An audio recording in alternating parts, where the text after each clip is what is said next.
Atos dos Apóstolos, amém? Capítulo 9, versículo de número 1 diz assim: Saulo, respirando ainda ameaças e morte contra os discípulos do Senhor, dirigiu-se ao sumo sacerdote e lhe pediu cartas para as sinagogas de Damasco, a fim de que, caso achasse alguns que eram do caminho, assim homens como mulheres, os levasse presos para Jerusalém. Seguindo ele estrada fora, ao aproximar-se de Damasco, subitamente uma luz, grife isso, do céu brilhou ao seu redor. Você pode escrever aí onde tem luz, você pode colocar logos, tá?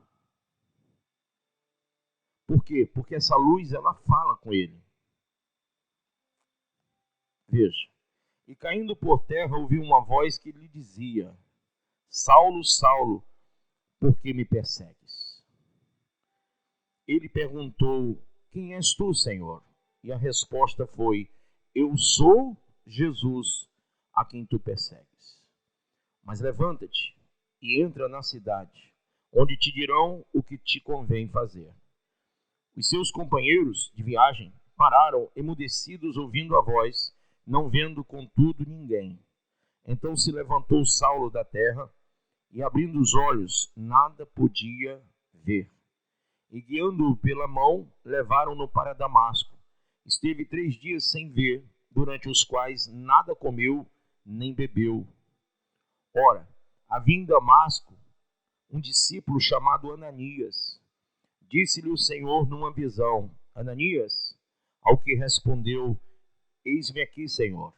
Então o Senhor lhe ordenou: Dispõe-te e vai à rua que se chama Direita, e na casa de Judas procura por Saulo, apelidado de Tarso. Pois ele está orando, e viu entrar um homem chamado Ananias, e impôs-lhe as mãos para que recuperasse a vista. Ananias, porém, respondeu: Senhor, de muito tenho ouvido a respeito desse homem, quantos males tem feito aos teus santos em Jerusalém. E para aqui trouxe a autorização dos principais sacerdotes para prender a todos os que invocam o teu nome. Mas o Senhor lhe disse: Vai, porque este é para mim um instrumento escolhido, para levar o meu nome perante os gentios e reis, bem como perante os filhos de Israel. Pois eu lhe mostrarei, diga comigo junto, diga, pois eu lhe mostrarei quanto lhe importa sofrer pelo meu nome. Vamos ler todo mundo junto de novo esse versículo? Pois eu lhe mostrarei quanto lhe importa sofrer pelo meu nome. Então Ananias foi e, entrando na casa, impôs sobre ele as mãos, dizendo: Saulo, irmão, o Senhor me enviou a saber, o próprio Jesus, que te apareceu no caminho por onde vinhas, para que recuperasse a vista e fique cheio do Espírito Santo. Imediatamente lhe caíram dos olhos como que umas escamas e tornou a ver. A seguir levantou-se e foi batizado. E depois de ter se alimentado, sentiu-se fortalecido. Então permaneceu em Damasco alguns dias com os discípulos. Põe a mão sobre a Bíblia e diga: Pai, fala ao meu coração, em nome e para a glória de Jesus. Diga amém. Podeis nos assentar. Muito bem, irmãos. Jesus, ele disse: Eu sou a luz do mundo. Você pode repetir isso? A luz do mundo. Quando você olha para essa luz, e se você olhar muito tempo para ela, você vai sentir, olhando para ela, um incômodo. Principalmente se você vier de um lugar escuro. É ou não é verdade? Você vai sentir o reflexo dela doendo na sua vista. Imagine essa luz multiplicadas vezes e você olhando fixo para ela. Imagine o sol ao meio-dia, né? E você olhando para ele. Quando Paulo viu essa luz, era como essa luz do sol ao meio-dia. Era uma luz muito forte. E ele olhando para ela, de tanto olhar, a sua vista ficou cegada. Ele passou a não enxergar porque olhara para aquela luz tão forte. Ou seja, era uma luz que estava fechando a visão de Paulo para o mundo, tirando dele a visão do mundo. A primeira constatação que nós vemos quando essa luz aparece a Paulo é que ele perde a visão do mundo. Imediatamente ele é levado, conduzido à cidade que Jesus havia ordenado que ele fosse. Chegando em Damasco, ele fica em um local, em oração, em jejum, 3 dias, sem comer e sem beber.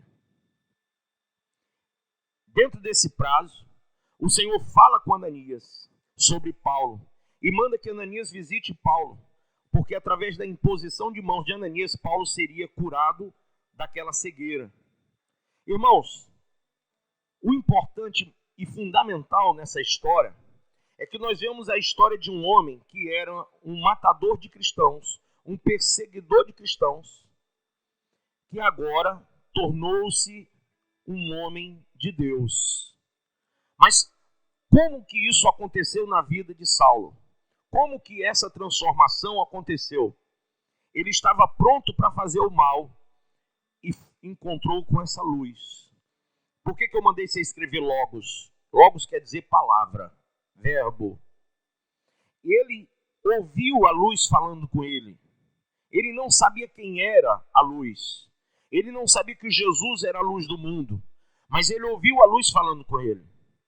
E a luz é palavra. Hoje você está aqui e a palavra está falando com você. Amém ou não amém? Vocês entenderam até aqui? Então, essa luz que estava brilhando ali falou com ele. Como a palavra fala conosco. Essa palavra ela não é pregada aqui para você não ouvi-la. Ela vem direto ao seu coração. A Bíblia diz que todo dom perfeito e toda dádiva vem direto de Deus, do trono da graça de Deus para o coração do homem. Amém? Então Saulo, nesse momento, ele ouve a luz falar com ele. E essa luz se apresenta a ele como Jesus, a luz do mundo. E quando ele ouve a voz de Jesus, a luz do mundo, ele é encaminhado, ele é inclinado a seguir a orientação de Jesus. Em controvérsia à sua própria vida, porque até então ele perseguia Jesus. Jesus fala para ele e diz: eu sou Jesus a quem tu persegues. Mas agora Paulo vai ter que obedecer Jesus. Amém? Obedecer. E ele vai e é levado cego àquele lugar. Quando Ananias encontra com Paulo, acontecem 2 coisas que são fundamentais na vida de quem ouve a voz de Jesus, a voz do Espírito Santo. Olha só, veja aí comigo, versículo de número 18, aliás, 17, diz assim: então Ananias foi e entrando na casa, impôs sobre ele as mãos, dizendo: Saulo, irmão, o Senhor me enviou a saber, o próprio Jesus, que te apareceu no caminho por onde vinhas, para que recuperes, diga comigo, a vista. Olha só, ele vai recuperar a vista. Mas Jesus, através da luz, cegou ele para o mundo. Ele já não via o mundo. E ele agora, ele tem revelações de Deus que um homem chamado Ananias vai vir pôr as mãos e ele vai recuperar a vista. Esse homem vai até a casa dele e diz: eu vim aqui porque Deus mandou te dizer que através dessa imposição você vai recuperar a vista.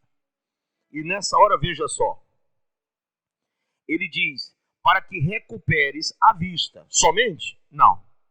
E fiques cheio do Espírito Santo. Irmão, se ele só recuperasse a vista, ele ia continuar sendo aquele homem. Com uma experiência religiosa. Com uma experiência. Ele teve uma experiência com a luz. Ele ouviu a voz daquela luz. Mas se ele só recuperasse a visão humana, dali ele iria prosseguir por algum tempo e depois ele ia voltar ao que era antes. Mas olha como Deus é sábio. Ele não recebeu só a visão humana de volta, mas ele recebe o Espírito Santo. Amém? E o Espírito Santo em Paulo faz com que ele tenha agora não aquela visão de Tarso, mas a visão de um homem de Deus. Então você vai ver Saulo, a partir dali, pregando em Jerusalém, pregando na Galácia, pregando em vários locais aos gentios. E há uma coisa que o Senhor disse a Ananias, no verso 16, ele disse: pois eu lhe mostrarei quanto lhe importa sofrer pelo meu nome. Amém? E veja como ele sofreu. Aí no livro de Atos, capítulo 15, versículo 39, veja comigo.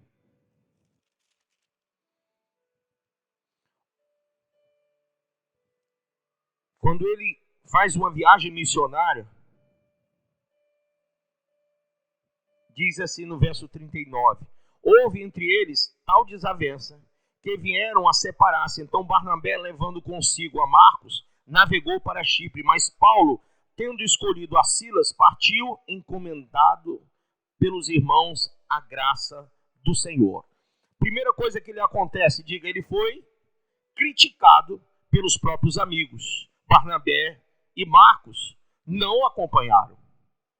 A segunda coisa que acontece com esse homem de Deus, veja aí em 2 Coríntios 10, versículo 10. As cartas, com efeito, são graves e fortes, mas a presença pessoal dele é fraca e a palavra é desprezível. Considere o tal isto, que o que somos na palavra por cartas, estando ausentes, tal seremos em atos quando presentes. Porque não ousamos classificar-nos ou comparar-nos com alguns que se louvam a si mesmos, mas eles, medindo-se consigo mesmos e comparando-se consigo mesmos, revelam insensatez. Nós, porém, não nos gloriaremos sem medida, mas respeitamos o limite da esfera de ação que Deus nos demarcou e que se estende até vós, porque não ultrapassamos os nossos limites como se não devêssemos chegar até vós, posto que já chegamos até vós com o Evangelho de Cristo. Não nos gloriamos fora da medida nos trabalhos alheios e tendo esperança de que, crescendo a vossa fé, seremos sobremaneira engrandecidos entre vós dentro da nossa esfera de ação, a fim de anunciar o Evangelho para além das vossas fronteiras, sem com isso nos gloriarmos de coisas já realizadas em campo alheio. Aquele, porém, que se gloria, glorie-se no Senhor, porque não é aprovado quem a si mesmo se louva, e sim aquele a quem o Senhor louva. Diga, Paulo aprende.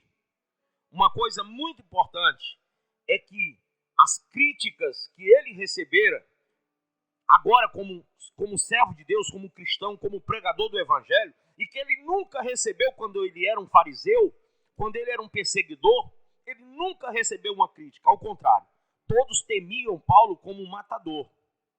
Mas agora, como cristão, como pregador da palavra, ele é criticado, ele é perseguido, ele é mal falado. As pessoas agrediam Paulo com tantas palavras. É inimaginável como Paulo foi relevado por muitos que outrora sentavam para ouvi-lo.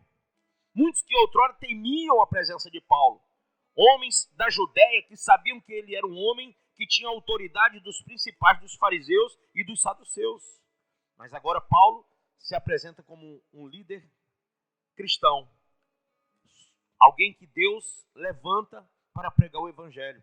E por causa disso, ele é perseguido, ele é criticado. E ele diz, em tudo isso, Jesus seja glorificado através de mim.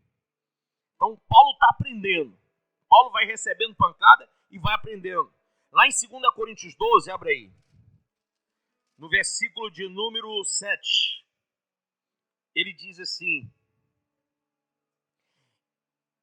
e para que não me ensoberbecesse com a grandeza das revelações, foi-me posto um espinho na carne, mensageiro de Satanás, para me esbofetear, a fim de que não me exalte. Então Paulo também tinha um espinho na carne. Alguns teólogos falam que ele era doente, ele tinha uma doença na sua carne. Ele carregava consigo essa doença. um homem que curava muitos, mas aquela enfermidade caminhava com ele. E isso não fez Paulo retroceder. Uma terceira coisa, lá em Atos 26, a Bíblia diz que ele foi ridicularizado pelos grandes desse mundo. Atos 26, verso 24, veja aí. Atos, capítulo 26, versículo 24. Bispo, por que o senhor está me mostrando isso tudo? Irmão, muitas vezes, você não entende por que o Espírito Santo, ele tem que estar na sua vida. 24 horas. Atos 26, verso 24, diz assim: dizendo ele estas coisas em sua defesa, Festo o interrompeu em alta voz e disse: estás louco, Paulo? As muitas letras te fazem delirar. Paulo, porém, respondeu: não estou louco, o excelentíssimo Festo, ó excelentíssimo Festo. Pelo contrário, digo palavras de verdade e de bom senso, porque tudo isto é do conhecimento do rei, a quem me dirijo com franqueza, pois estou persuadido de que nenhuma dessas coisas lhe é oculta, porquanto nada se passou em algum lugar escondido.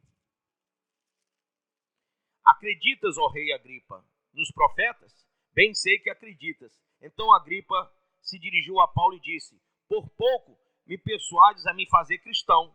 Paulo respondeu: assim Deus permitisse que por pouco ou por muito, não apenas tu, ó rei, porém todos os que hoje me ouvem se tornassem tais qual eu sou, exceto estas cadeias. Amém? Então, Saulo, diante do rei Agripa, diante da corte do rei, ele traz uma defesa, e nessa defesa ele é ridicularizado. Olha o que a Agripa diz: olha, eu acho que você está falando isso aí para me converter, para eu ser cristão. E ele disse: olha, tomara que você fosse, e todos os que estão aqui também. Quem aqui já foi ridicularizado? Porque é crente, porque vai à igreja. Paulo está passando por isso que você passa. E aqui, eu não quero nem que você abra, basta que você ouça. Lá em Atos 14, fala que ele foi apedrejado, irmãos. Sabe o que é apedrejado? A Bíblia diz que os cristãos da época fecharam para Paulo não morrer de tanta pedrada que levava. Lá em 2 Coríntios 11, a Bíblia fala que ele foi visitado inúmeras vezes nas aflições.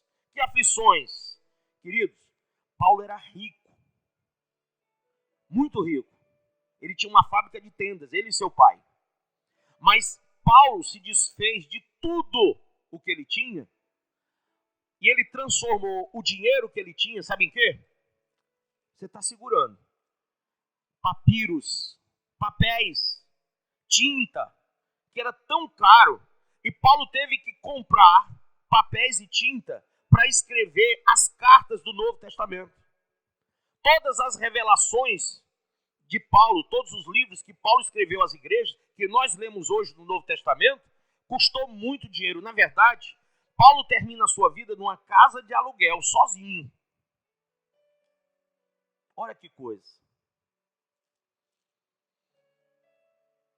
Em 2 Timóteo 4, fala que ele foi abandonado pelos irmãos. E por último, lá em Filipenses 3,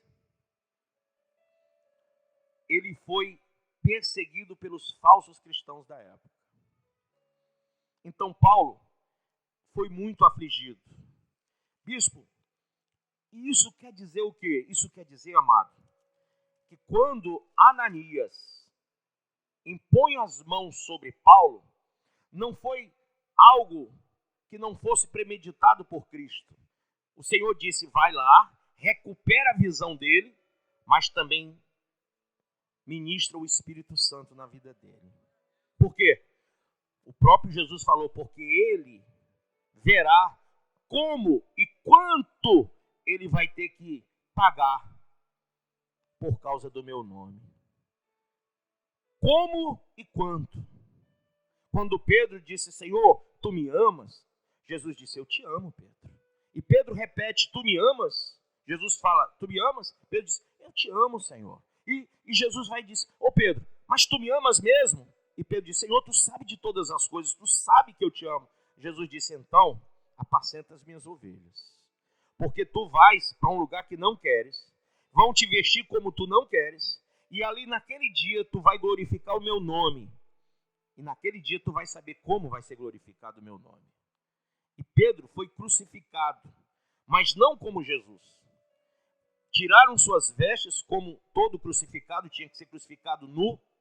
E apesar disso, olha o que acontece com Pedro. Ele diz, não me crucifiquem como fizeram com o meu Senhor, porque eu não sou digno de morrer como ele. E puseram Pedro de cabeça para baixo crucificado. Pedro ali arrumou um jeito de glorificar o Senhor na morte. Amém? A presença do Espírito Santo, irmãos, é fundamental para Paulo resistir tudo isso que eu falei agora.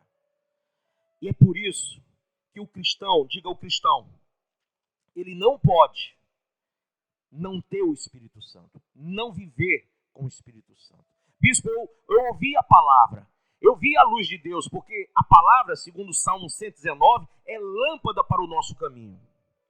Mas o que adianta você ouvir a palavra, o Logos, Deus fala com você pela palavra, mas você não receber o Espírito da palavra? Aí vem os problemas, como tem aquela parábola, né?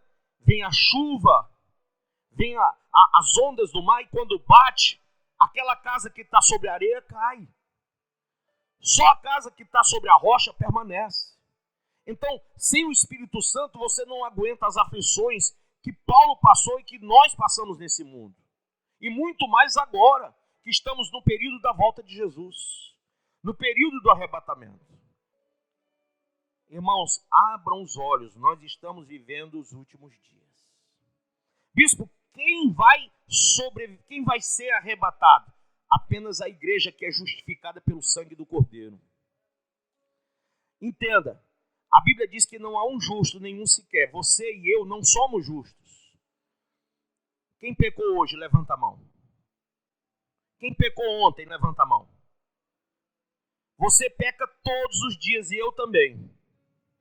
Mas o que faz nós sermos levados ao reino eterno, através do arrebatamento, não é a nossa justiça própria. Não é porque eu sou bom. Não são as minhas obras. Mas o sangue de Jesus que tira o pecado do mundo. Se eu entregar minha vida a Ele e receber o Espírito Santo, e a minha vida passar a ser orientada pelo Espírito Santo e não mais por mim, pelo meu eu, quando eu sacrifico o meu eu para servir a Deus, então eu sou justificado. A teologia mostra que justiça divina é a única solução para a raça humana. Veja, deixa eu fazer uma pergunta. Quem aqui é pai ou mãe? Se uma pessoa matasse seu filho, estuprasse, esquartejasse o teu filho, a tua filha, e essa pessoa fosse presa e levada a juízo,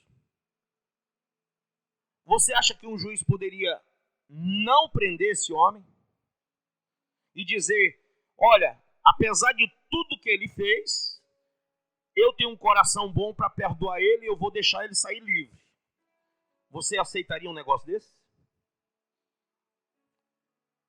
Claro que não, né, pessoal? Ele matou, ele estuprou um filho seu. Agora preste bem atenção. Deus também não aceita. Mas Deus não é amor? É. Mas Deus também é justiça. Deus também não aceita isso.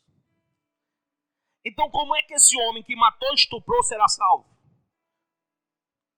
Como é que você que peca todo dia será salvo? Você é réu e já declarado criminoso, delituoso. Você mesmo levantou a mão aqui e disse, eu todo dia peco. Então como é que você vai ser salvo desse jeito? Como é que você vai para o céu desse jeito? Se todo dia você peca? Quem quer saber? Só tem um jeito. E o jeito é que, pela lei de Deus, se um juiz pegar um condenado e absolvê-lo, sendo ele culpado, esse juiz é tão culpado quanto aquele que cometeu o erro. Então Deus, na sua justiça, não poderia absolver a raça humana. Toda a raça humana teria que ser condenada ao inferno. Olha o que a Bíblia diz: porque todos pecaram e destituídos foram da glória de Deus. Ou seja, vão para o inferno. Mas qual foi o jeito encontrado? Jesus, ele vem se apresentando como, no passado, era morto o cordeiro, era morto aquele cabrito, aquele bode, era morto, sim ou não? Um era sangrado dentro e outro era levado para fora da cidade, para ser solto, sozinho, no meio do deserto.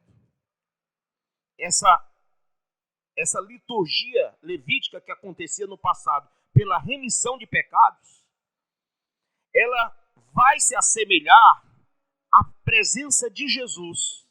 Quando ele veio como o cordeiro vicário, ele veio como o cordeiro da substituição, para sangrar, e no sangue dele, na morte dele, ele toma o lugar de todos aqueles que creem.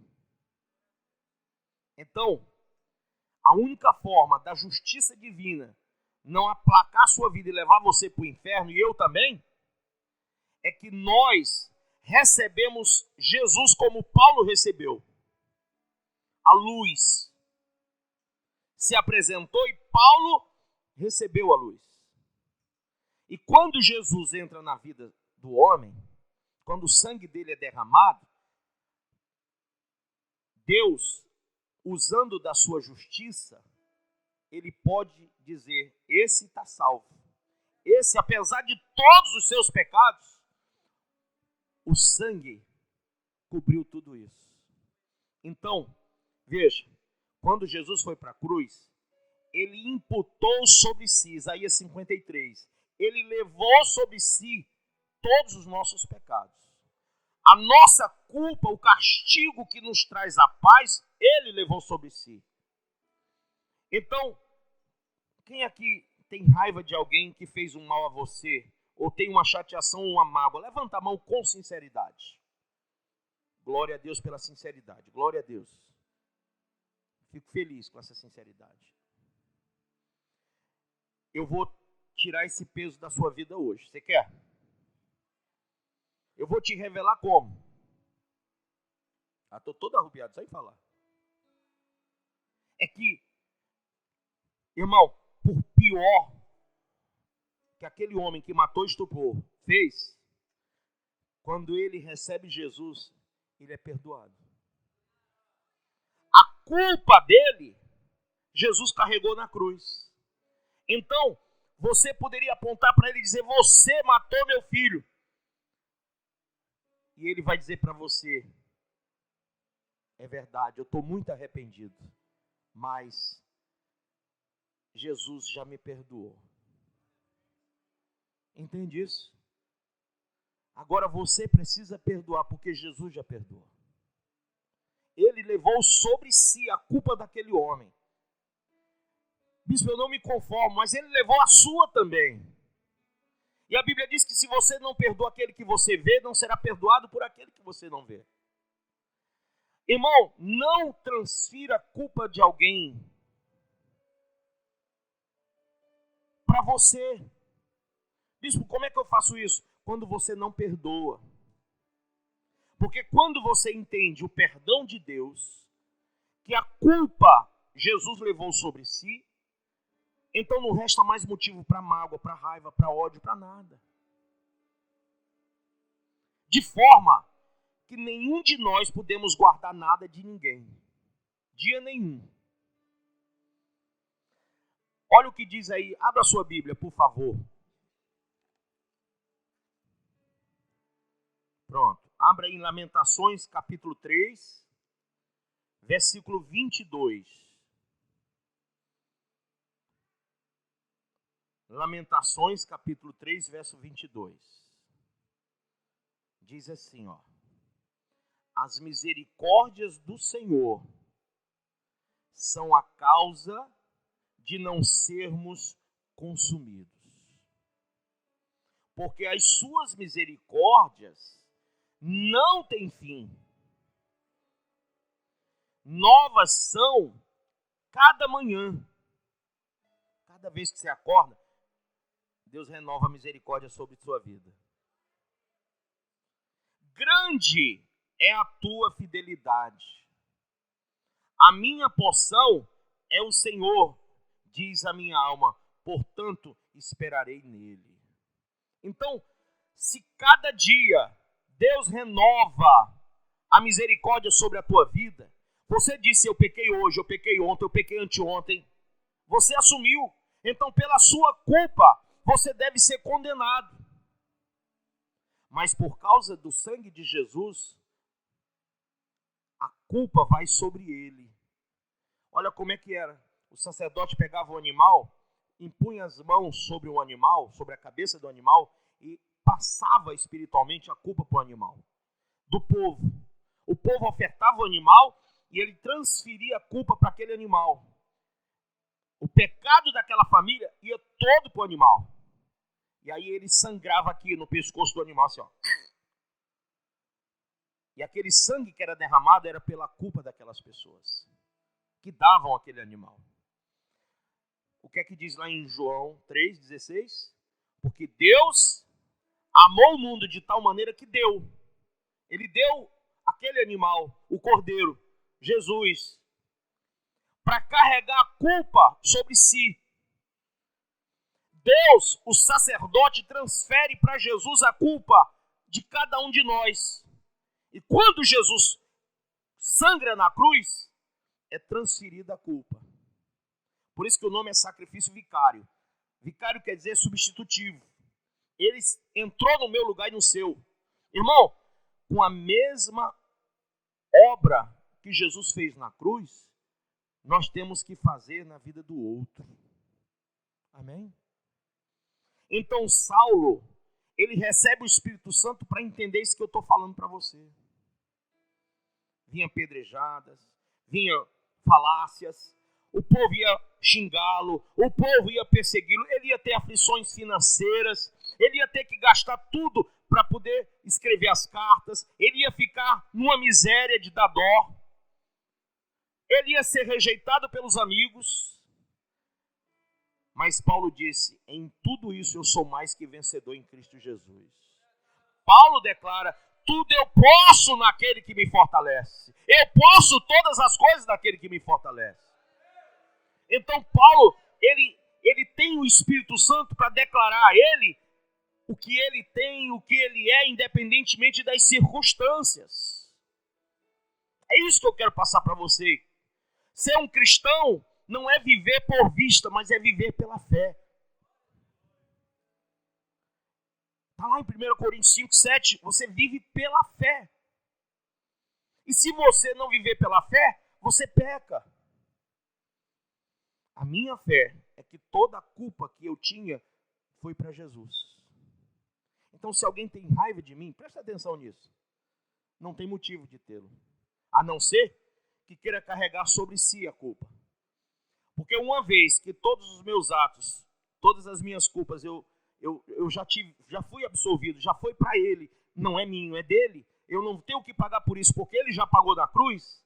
Se eu fiz um mal a você, e você tem raiva de mim, hoje eu te declaro, tire essa raiva e transfira para ele a minha culpa. Porque se ele carregou a minha culpa, você não pode mais ter raiva de mim. E se você continuar com essa raiva de mim, olha que coisa. A culpa não é carregada por ele, mas por você mesmo. Aquilo para o qual você estava me culpando, volta para a sua própria vida, para a sua própria desgraça. Por isso que a Bíblia diz que quem não perdoa, quem vê, não será perdoado por aquele a quem não vê. Você não pode, não deve guardar mágoa de ninguém. Amém? Entendeu isso? Não guarde, porque é para a sua própria desgraça. A Bíblia diz, à medida com que medirdes, vos medirão a vós. Então tem que ser uma boa medida recalcada, transbordante. Você vai ter que pensar bem antes de culpar o outro, antes de apontar o outro, antes de afrontar o outro. Lembre-se, Jesus carregou a tua culpa. Então, aquela pessoa que te fez o mal, você deve orar para que ela se converta e a culpa dela seja transferida para Cristo. Porque você não pode julgar o seu irmão. Você não pode falar dele. Você não pode agredi-lo. Porque você também era digno de receber tudo isso e Deus tirou de você a culpa. Jesus contou uma parábola dizendo assim, que um cidadão devia 10.000 denários a um senhor. E o senhor o perdoou. Chegou para ele e disse, olha, quanto você me deve? 10.000 denários. Tá, você não me deve mais nada. Pode ir embora. O que, senhor? O senhor me perdoa a dívida? Perdoei. Pode ir embora, tranquilo. E aquele homem sai feliz e contente. E no caminho ele encontra com outro homem que o devia. E ele olhou para aquele outro homem e disse, cadê meu dinheiro? E o homem disse, olha, me perdoe, eu não tenho agora para lhe pagar. Então ele chamou outros 2 homens e disse, batam nele, açoitem ele, porque ele vai ter que me pagar. Então açoitaram, bateram no outro homem, deixaram ele rente no chão de tanta pancada sangrando. E alguém foi dizer para aquele senhor que havia acontecido tudo isso. E aquele senhor chamou aquele homem que mandou bater no outro, a quem ele havia perdoado. E olhou para ele e disse, por quê? Que você me devia tanto e eu te perdoei. E aquele homem que te devia menos do que você a mim, você não perdoou. Eu te perdoei, eu poderia ter mandado bater em você e te prender, mas eu não fiz, eu te liberei. Por que você não fez o mesmo pelo outro? Sabe o que Jesus está dizendo nessa parábola? Ele está dizendo para você, eu fiz por você, por que você não faz pelo outro? Eu não te perdoei, por que você não perdoa o outro? Você era réu, culpado, você tinha que ir para o inferno, mas eu te perdoei. Por que você manda o outro para o inferno? Quem aqui num grito de raiva não mandou alguém para o inferno? Não desejou o mal de alguém, né? Quem aqui não teve esse coração de querer matar alguém de uma raiva? De bater em alguém? Quando você fizer isso com o teu semelhante, você está agredindo a você mesmo. E aquela culpa que foi para Jesus, ela volta para você que não perdoou. Entende isso? Então, irmão, a nossa vida é perdoar, perdoar, perdoar. O tempo inteiro. O tempo todo. Porque é disso e é daí, é dessa compreensão espiritual que vem a nossa salvação. Você acha que um homem que matava tanta gente como Paulo entendia o perdão? Você acha que um homem que queria prender os cristãos e levá-los para serem crucificados entendia o perdão? Mas Odenias, quando impôs as mãos, fez o quê? Transferiu o Espírito de Deus para ele. Ele foi cheio do Espírito Santo. Então, levanta a sua mão direita agora. Diga, o Espírito Santo é fundamental na minha vida. Ele é o selo de Deus para mim. Diga, ele possui o penhor. O penhor. É ele que me dá as maiores revelações de Deus. Ele me dá acesso ao Pai. Ele me fortalece. Eu tenho que ser cheio dele para que ele me entregue nas mãos a espada, o capacete, a couraça da justiça, as botas do evangelho. Irmão, quando você vê Efésios 6, diga, é o Espírito Santo que me dá a armadura de Deus. Quem aqui tem a palavra? Levante ela. Quem tem a palavra? Levante ela. Bem alto, por favor. Você levantou a palavra? Sim ou não? Sim ou não? Não. Você levantou a Bíblia. Você sabe por quê? Escute isso, é forte. Você levantou a Bíblia, porque a palavra quem dá é o Espírito Santo. E só tem a palavra quem tem o Espírito Santo. Você pode ter o livro, mas o Espírito do livro é que dá a palavra. Porque tem muito crente que diz, que eu não sei falar, eu não sei pregar, eu não sei orar. 10, 15 anos de crente, eu tenho vergonha. Sim ou não? É que você tem a Bíblia. Você tem a Bíblia, você tem. E se você quiser, tem livraria para vender isso aqui. E é bom que você tenha, é bom que você leia. Mas o Espírito da palavra é que você tem que ter. Porque é Ele que te dá a espada do Espírito, que é a palavra de Deus. É Ele que te revela o que isso aqui está dizendo. Se Ele não te revelar, se você não tiver o Espírito Santo, você vai ser mais um religioso com a Bíblia na mão, sem entender o que ela diz, sem entender para o que ela foi enviada. Então você vem para um culto como esse, ouve o mesmo que todos ouvem, mas só quem tem o Espírito Santo entende a palavra. Você pode entender a letra, e a Bíblia diz que a letra mata. Quem vivifica o homem é o Espírito. Se você tem o Espírito, você tem vida. Se você tem o Espírito Santo, você tem a palavra. Se você não tem, você não tem nada. Só um livro. Quantos ateus já leram a Bíblia toda e não creem em Cristo? Porque não tem o Espírito da palavra. Levante novamente a sua mão e diga, o Espírito Santo em nós vai nos guiar, como guiou a Paulo. Vai nos fazer santos. Ele vai nos dar a condição de sermos filhos de Deus. Ele vai realizar o Pentecoste na nossa vida. Sabe o que é o Pentecoste na sua vida? Pergunta para o seu irmão. Você sabe o que é o Pentecoste? É uma festa de colheita. Irmão, eu mostrei aquele vídeo que mostra o joio e o trigo, quem lembra? E quando o cara faz assim, esmigalhando o joio, quem viu isso? Levanta a mão. Só tem palha. E quando ele faz assim, esmigalhando o trigo, tem sementes lá. Porque o trigo gera fruto, o joio não. Você sabe que dentro da igreja tem o justo e o injusto. O ímpio está lá fora. Quando você é da igreja, ou você é justo ou injusto. Quando você está lá fora, declaradamente você é ímpio. Quando você é justo, você não é justo porque você é. Você é justo porque você entendeu a vontade de Deus pelo Espírito Santo.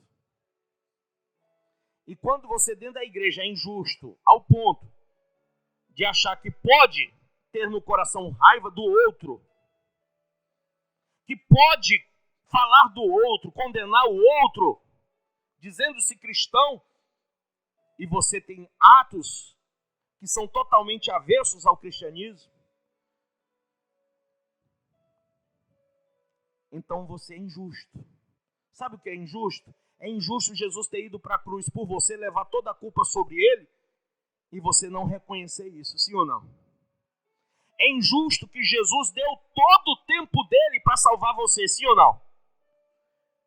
Ele saiu lá do céu, sentado num trono de glória, e desceu e se fez em forma humana e sofreu por você, sim ou não? E você sai da sua zona de conforto para sofrer por ele? Porque cristianismo é sofrimento. Cristianismo é renúncia. Ele renunciou à forma de Deus e se tornou carne. Habitou entre os homens e sofreu as tentações e as aflições que o homem sofre. Ele teve fome. A Bíblia diz que depois daqueles 40 dias no deserto, ele teve fome e sede. Jesus teve medo. Sabe quando ele estava no Getsemane, ele chorou, ele gemeu. Porque ele sabia que era muita dor que ele ia sofrer. Mas mesmo assim, apesar da sua forma humana, ele também era Deus. E por causa de ser Deus, ele sabia que não haveria justiça nenhuma para nós se ele não fosse até o fim. Então, não é justo tanta dedicação que ele teve por nós e nós termos uma vida tão cheia de tantas coisas e deixarmos Deus em segundo ou em terceiro plano. Não é justo, irmão. Ele deu a vida por você e você não dá a vida pelo outro. Ele pregava de cidade em cidade, de aldeia em aldeia. Ele levou a palavra. E você leva a palavra? Ele disse, eu sou a palavra. Eu sou o verbo. Você é a palavra, é o verbo? Bispo, não, isso não é justo. Lembre-se, quem vai ser arrebatado não é o injusto, é o justo. Irmãos, você acha que ser dizimista e ofertante na casa de Deus é justo ou injusto? Não é justo? Quando você estava no mundo, você não tinha outros desejos, paixões e coisas que você gastava lá fora? Quando você se converte e vem para a casa de Deus, você tem que ser coluna na casa do Senhor. É justo que Ele deu tanto a você, agora você tem que devolver a Ele o que é dele. Davi disse assim, Senhor, nós nada te damos, nós apenas devolvemos o que o Senhor nos deu. É justo. Mas quando você não entrega o dízimo e a oferta, você é injusto. Quando você não evangeliza, você é injusto. Quando você não ama o próximo, você é injusto. Principalmente quando você não ama o próximo como a si mesmo. É injusto isso. É injusto. Então nós temos que aprender mais sobre a justiça para não sermos tão injustos. E estarmos com a Bíblia na mão, andando nas ruas assim, dando a paz do Senhor para todo mundo, dizendo glória a Deus, nos achando justos, mas vivendo uma vida injusta, não praticando a justiça de Deus. Irmão, não carregue apenas um livro, viva a palavra. Seja sábio para entender a justiça de Deus. E último ponto, para isso você tem que viver a plenitude do Espírito Santo. Sabe o que é ser cheio do Espírito Santo? É ser pleno. Pleno. Pleno. E ser pleno do Espírito Santo é viver um profundo autoconhecimento. É ter consciência do seu próprio pecado. É estar realmente arrependido por todo o seu histórico humano. Ser pleno do Espírito Santo é se libertar desse egoísmo, desse egocentrismo, onde você é o centro de tudo, tudo tem que girar em torno daquilo que você quer. Ser pleno é ter fome da palavra, é ter sede de Deus. Quando você é pleno, você ama os seus irmãos como a si mesmo. Quando você é pleno, você tem vitória sobre o inferno. A Bíblia diz que as portas do inferno não prevalecem contra você. Sabe o que é ser pleno? Apocalipse 12 diz, e não olharam para as coisas do mundo, mas olharam para o alto. Não amaram as suas próprias vidas. Por isso eles venceram o diabo, a serpente, o antigo dragão. Amém? Quando você vence o diabo? Quando você é pleno do Espírito Santo. E por último, ser pleno é ser capacitado para suportar as afrontas. Sempre elas vão vir. No mundo tereis o quê? Aflições. Mas quando você é pleno, apesar delas, você continua servindo a Deus. E com mais vontade. E com mais, vontade mesmo. Eu imagino nos anos 70, 80 e 90, que eu vivi como cristão, sabe como é que o crente era chamado? Fanático. Falei sexta, não foi? Fanático. Todo mundo dizia que os crentes eram... Quem já disse que todo crente é fanático? Quem já ouviu isso? Você sabe por que os crentes eram chamados de fanáticos? Porque todos os cultos eles estavam na igreja. Porque eles todo dia estavam na igreja. E carregando Bíblia na mão. E sabe o que mais? Tirando as vestes imundas que o mundo traz, a moda do mundo, e se vestindo com sobriedade. Então o povo olhava e dizia, esses crentes são tudo um bando de fanáticos, olha como é que eles se vestem, olha como é que eles falam, olha como é que eles andam. Só querem estar dentro de igreja, só querem estar carregando esse livro aí para cima e para baixo, bando de fanático. 70, 80, 90, início de 2000. Mas agora, perto da volta de Cristo, irmãos, na apostasia dos últimos tempos, e Paulo falou a Timóteo que não aconteceria o arrebatamento sem que antes viesse a apostasia, o que é que nós vemos nos crentes? Um esfriamento. Você lembra quando você era católico romano? Você ia para a missa dia de domingo, não ia? Só. O que é que nós vemos nos crentes? Eles vão para o culto de domingo. Só trocaram as placas, mas eles continuam vivendo a mesma religiosidade. Quando você é pleno do Espírito Santo, você quer ter contato com a água da vida o tempo todo. Você não se conforma, não há conformidade em você passar 6 dias numa vida secular e no último dia, ou no primeiro dia, conforme você queira, vir à casa de Deus. Você, quando tem a plenitude, você diz, alegrei-me quando me disseram, vamos à casa do Senhor. Você quer estar assiduamente na igreja, assiduamente na obra, assiduamente na oração. Daniel orava 3 vezes ao dia, irmão. Quantos crentes hoje oram 3 vezes ao dia? Daniel era um homem voltado à leitura. Quantos crentes são voltados à leitura da palavra? Um homem sábio. Quantos crentes hoje têm sabedoria para se dizerem cristãos? Então, tudo isso é necessário. A plenitude do Espírito Santo na vida de Paulo, a imposição daquele homem, Ananias, na vida de Paulo, para não tirar só a cegueira, mas enchê-lo, fazê-lo pleno do Espírito Santo, foi para que ele deixasse de ser o que ele era e se tornasse o grande apóstolo Paulo. A palavra apóstolo quer dizer, lá no original, o nome no grego é apoklion, que quer dizer mensageiro. Então Paulo se tornou um grande mensageiro da palavra do Senhor. E por que da palavra e não da Bíblia? Porque ele tinha o Espírito Santo, a plenitude do Espírito Santo. Foi Paulo que declarou, lá em 1 Coríntios 2, que as coisas espirituais são discernidas por aquele que tem o Espírito Santo. E quem não tem, não consegue entender.